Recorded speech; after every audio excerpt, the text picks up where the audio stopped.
Welcome back to NSE Closing Bell. Well, for now, we're done with the markets, but let's shift focus to a CNBC TV in exclusive. Sources tell us that the government is confident of a strong response to the mobile phone PLI scheme or the production-linked incentive scheme.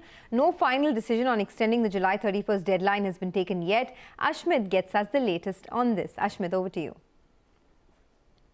Well, the government's flagship program, the PLI scheme for stimulating telecom manufacturing in the country, in India, seems to be off to a good start. The government the sources tell us that the government is confident that major players will be participating. In fact, they feel that there will be no need to extend the deadline any further beyond July 31st, and that there is no move yet being considered by the government in light of the response that they've got. Keep in mind that speaking of the response, players such as Foxconn, Wistron, Lava, Carbon have already moved under the PLI application. The latest that we're picking up from sources is that even players, global players such as Samsung, such as Singapore-based Flextronics have also made their applications under the PLI scheme. That's not all. Apple's second largest contract manufacturer, that's Pegatron, based out of Taiwan, has already established its Indian subsidiary and is in the process of making its application under the PLI scheme. Meanwhile, players such as LG, which hope to benefit out of the anti-China sentiment in India, are also in fact in the process of advanced stages of talks in the M&A space to in fact acquire or to work with an Indian local partner, and that they too are likely to be pushing under the PLI application. In fact, speaking of the M&A space, what sources tell us is that there are talks in advanced stages of at least 5 major global players in the M&A space with an average ticket size of sub $1 billion who are eyeing Indian partners to participate and to profit from the PLI scheme. But having said that, there is no clarity yet that is coming in on participation by Chinese companies. Will they, won't they? That question still remains to be answered. But clearly, the flagship program, the PLI scheme, off to a good start. Significant players, major players, looking to cash in on this PLI scheme. Back to you. All right, Ashmit, thanks a lot for that. Well, moving on, exporters raise concerns on capping of benefits under the Merchandise Exports India scheme. Tim C, in fact, joins us to give us details on what the concerns are at the moment. Tim C, over to you. Well, that's right. Fresh troubles are brewing for exporters as government has capped benefits under MEIS scheme at 9,000 crore rupees. The DGFT has asked Customs Department to stop registration of fresh MEIS scrips. Sources say that DGFT has said that scrips worth 422 crores have already been issued from April through July, and they have been put on hold. And new scripts will be issued until the issue is resolved between Finance and Commerce Ministry. Remember, MEIS scheme is effective till December 2020. What we also understand from Finance Ministry sources when we checked on this issue, they say that they've asked Commerce Ministry to identify champion exporters who can benefit from the MEIS scheme, as MEIS scheme funds have jumped from 15,000 crore rupees in FY 2015 till approximately 50,000 crore rupees by FY 1920, but exports have not grown in the same proportion. Also, they say, and I quote, MEIS allocations almost increased to 3 times, but exports are not growing in the same proportion, end of quote.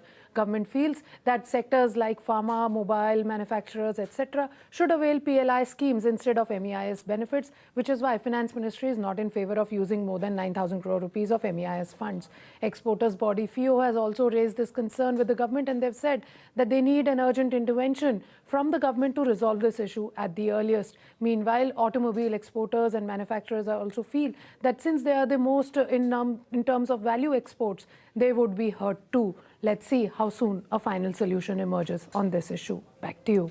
Okay, hang on, Timsi, we're not letting you go just yet. We also learned from government sources that over 3 lakh vials of Remdesivir were manufactured in July. Is that true? Well, that's right. Government sources indicate that about 310,000 vials of Remdesivir were manufactured in July, which could treat 52,000 critical COVID patients. And in the months to come, that is the next month itself, in August, government aims that 815,000 vials will be manufactured, treating about 1.36 lakh COVID patients. Also, what we understand from government sources is that while considering a price cap, government wants certain issues to be seen first. That is that Remdesivir is being used only in an not there right now. Price cap is being considered, but only once a proper procedure is followed.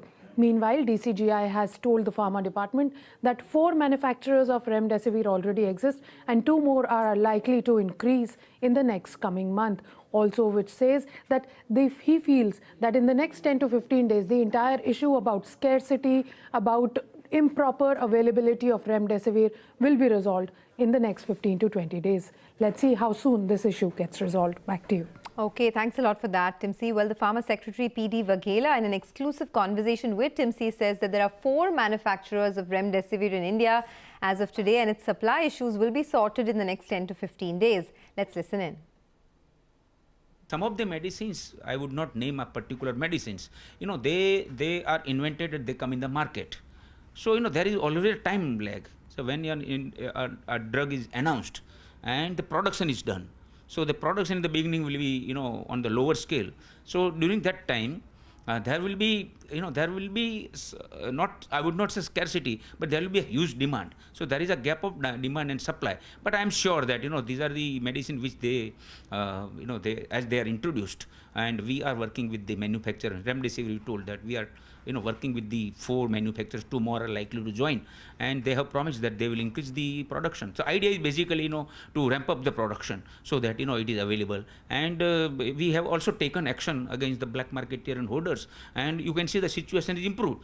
My idea is that in another 10-15 days there will not be any problem at all. When we talk of price cap, do you plan to put a price cap on these drugs? See, wherever medicines are there, essential medicines, we have a price cap. These are the new medicines yet to be declared as drugs as such.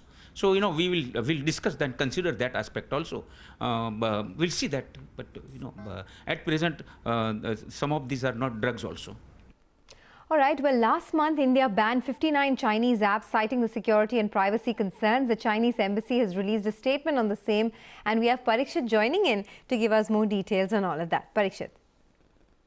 Last month, the Indian government banned 59 Chinese applications, popular ones like WeChat and TikTok, on grounds of national security violations. There are now reports that the Home Ministry is considering banning another 275 Chinese applications. So it seems that the Chinese embassy in New Delhi has taken cognizance of these reports. They put out a strongly worded message. The Chinese embassy spokesperson has said that China will also take necessary measures to safeguard the legitimate rights and interests of Chinese companies. Deliberate interference will not serve interests of the Indian side.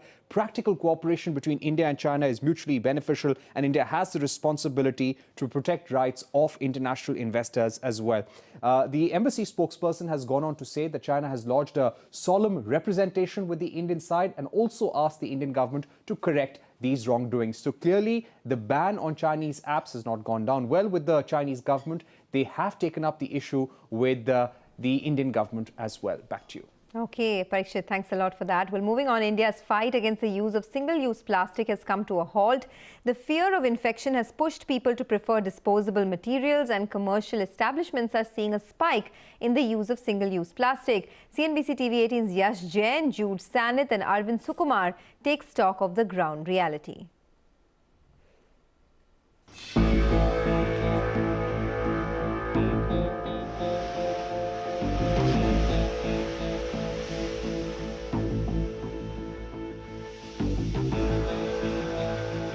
India coming out of the COVID-19 lockdown is wrapped in plastic. The fight against single-use plastic, which was slowly gaining momentum, has not just been halted, but single-use plastic has found many new applications in items such as goggles, face shields, surgical gloves, masks, head and shoe covers, and many such items which are extensively being used to prevent the spread of COVID-19.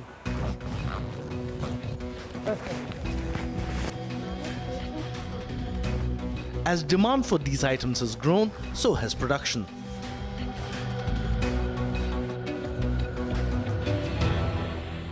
According to the Association of Indian Medical Device Industry, India has significantly ramped up production of gloves and sanitizers, with new manufacturers entering the arena to meet rising demand. Items like swabs and goggles, which are not being produced in India before the pandemic struck, are also being mass-produced now, and all these use a sizable amount of plastic, whether inherently in the design or for packaging purposes.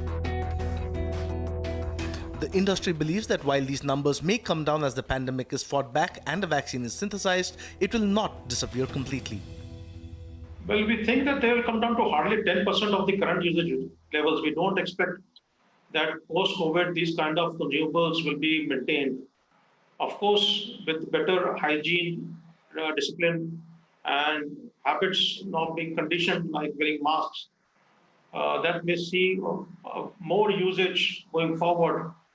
But things like PPE coveralls, we don't expect them to be used in such huge numbers at all, and the demand will come down to less than 10% of what is current. But it's not just the medical devices industry that has ramped up use of plastics. Ever since the COVID-19 pandemic, multiple state government guidelines have mandated that restaurants run only takeaways and not dine-in services. While the intention of these orders is to ensure social distancing and prevent the spread of the novel coronavirus, it's resulted in another problem: a spike in the use of disposable plastics. There is a spike, but we try to manage and bring it within the norms that's been set by the government. But I'm not very sure about the disposable cutlery, if it's biodegradable and all that. We are yet not sure, but we try to stick and send the cutleries that we buy from our vendor, which has been approved by the government as such. Because of the COVID, we are unable to predict what is available, what is not available. So whatever is available, we try to mix and match and then give it to the customer. Right. But the restaurant business is just the tip of the iceberg. In the food industry itself, the bigger consumers of single-use plastic are large central kitchens which feed thousands of employees every single day. So what we have seen is almost, in fact, just before this conversation, we were looking at the data. We're seeing depending on the nature of the site, between a 20 or a 30% increase. And the irony is, we have no way of knowing which is a biodegradable plastic and a non-bio, because you do have biodegradable plastics also. But it's difficult to know how to classify.